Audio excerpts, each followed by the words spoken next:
పుట్టిన వాళ్ళ దగ్గర నుంచి పోయేటోళ్ళ దాకా అందరూ బాగుండాలి, అందులో నేను ఉండాలి. Welcome guys.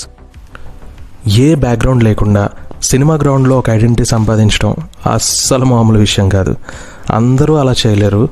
చేసిన వాళ్ళు ఇప్పుడు ఎక్కడో ఉన్నారు.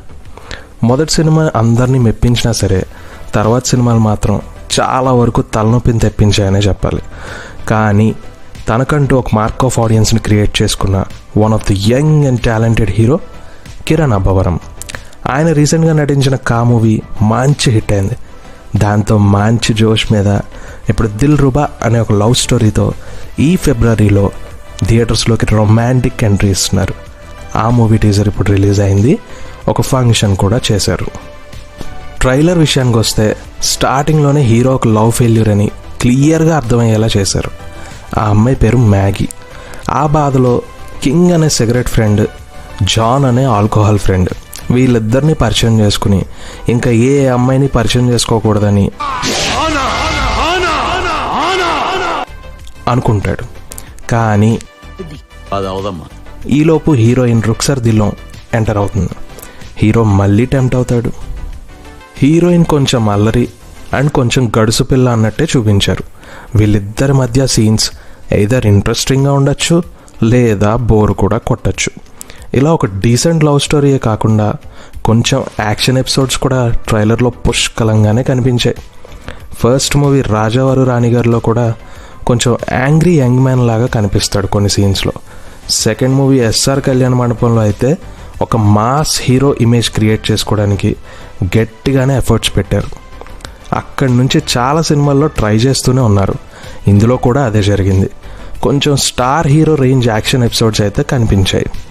కిరణ్ అబ్బవరం గారు లాంచ్లో మాట్లాడుతూ ఈ సినిమా అంతా క్యారెక్టర్ గురించి, క్యారెక్టర్ ఈజ్ ఇంపార్టెంట్ అనే చెప్పారు. సో ఆటోమేటిక్గా మన అబ్బవరం అన్న యాక్షన్ సీన్స్ అన్నీ అబ్బబ్బబ్బబ్బా అనిపించేలానే ఉండాలి. ఆల్మోస్ట్ కొన్ని ఎపిసోడ్స్ అయితే ఈ సీక్వెన్సెస్ స్క్రీన్ మీద చాలా బాగుంటాయి అనిపించింది. కానీ ఒకటి, ఇలా క్యారెక్టర్ బేస్డ్గా వచ్చిన నా పేరు సూర్య, నా ఇల్లు ఇండియా, అర్జున్ రెడ్డి ఇలాంటి మూవీస్ని గట్టిగా చూసేశారు జనం. ఎక్కడా ల్యాగ్ లేకుండా కొంచెం కొత్తగా స్క్రీన్ ప్లే రాసుకుంటే దట్టు ఆ యాక్షన్ సీన్స్కి ముందు మంచి ఎమోషనల్ సీన్స్ పడాలి. ఎందుకంటే ఎమోషన్ లేని యాక్షన్ గ్యాస్ లేని థమ్స్అప్ లాంటిది. ఎంత తీయగా ఉన్నా. ఇందులో ఆడుకాలం రవి గారు ఒక ఇంపార్టెంట్ రోల్ చేస్తున్నారు. హీరోయిన్ ఫాదర్గానే కాక ఇంకేదో ఉండేలా ఉండే ఉంటుంది. ఈ మూవీలో మనందరి ఫేవరెట్ కమెడియన్ సత్య గారు ఉన్నారు. ట్రైలర్లో only one shot, that hero అరుపుకు భయపడుతున్నట్లు చూపించారు. బట్ సినిమాలో కొంచెం అయినా ఆయన కామెడీ వర్కౌట్ అయితే యాడెడ్ బెనిఫిట్ అవుతుంది. ఆల్సో ఇంకొక ఇంపార్టెంట్ రోల్లో నాజియా డేవిన్సన్ కనిపించబోతున్నారు. ఈమెను మనం సోలో బ్రతికే సో బెటర్ మూవీలో అస్సలు గుర్తుపట్టలేని ఒక ఫస్ట్ హీరోయిన్ రోల్లో అండ్ మిస్టర్ మజ్ను మూవీలో బాగా గుర్తుపట్టగలిగే బెస్టీ రోల్స్లో చూసాం. కానీ ఇందులో గ్లామరస్గా కాదు, ఒక ప్రెగ్నెంట్ లేడీలా కనిపిస్తున్నారు. మరి ఆ కడుపులో ఉన్నది ఎవరో మన సత్య గారికి ఏమన్నా తెలిసేమో.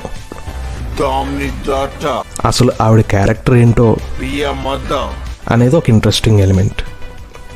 ఈ సినిమాని డెబ్యూటెంట్ డైరెక్టర్ విశ్వకరుణ్ డైరెక్ట్ చేశారు. సరిగమ వాళ్ళు అండ్ యాడ్లీ ఫిలిమ్స్ వాళ్ళు ప్రొడ్యూస్ చేశారు. డిఓపిగా వర్క్ చేసిన డానియల్ విశ్వాస్ గారు ఆల్రెడీ ఎస్ఆర్ కళ్యాణ మండపం, వినరో భాగ్యం విష్ణు కథ, కా లాంటి మూవీస్కి వర్క్ చేశారు. ఇంకా మ్యూజిక్ డైరెక్టర్ శామ్ సిఎస్ గారు విక్రమ్ వేద, కార్తీ గారి ఖైదీ, అర్జున్ సురవరం, కా అండ్ ఆల్సో పుష్ప 2 కూడా ఈయన బ్యాక్గ్రౌండ్ స్కోర్ వాడుకున్నారని టాక్. సో మంచి మ్యూజిక్కే ఇచ్చుంటారు. ఈ సినిమా ఫిబ్రవరిలో రిలీజ్ అవుతుంది. అప్పుడు చూడాలి మరి అతని ప్రేమ ఎలా ఉంటుందో, అతని కోపం ఇంకెలా ఉంటుందో.